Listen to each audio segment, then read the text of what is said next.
بچه‌ها چطورید؟ امیدوارم که حال دلتون خوب باشه. اومدم راجع به ولاگ شیراز صحبت کنم که براتون گفتم ولاگشو میگیرم و آپلود میکنم. و چی شد که من یه سری از جاها رو ولاگ نگرفتم و آپلود نکردم کلا ولاگا رو. یا من مثلا میرفتیم بیرون یا گوشیم شارژ نداشت یا مثلا کسایی بودن که نمیخواستن چهرهشون معلوم شه و خب من هنوز ادیت بلد نیستم و ادیتور ندارم دیگه. مثلا یک سری جواب که اصلا اجازه فیلم برداری بهم نمیدادن، یعنی خب اصلا نپرسیده بودم، هم زده بودن فیلم برداری عکس برداری ممنوع.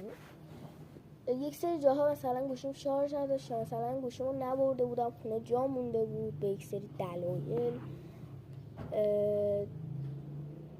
سر همین قضیه گفتم که بهتون گفته باشم، به خاطر این شد که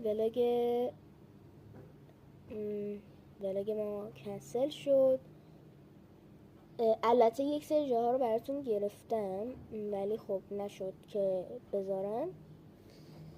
ببخشید، خیلی واقعا معذرت میخوام.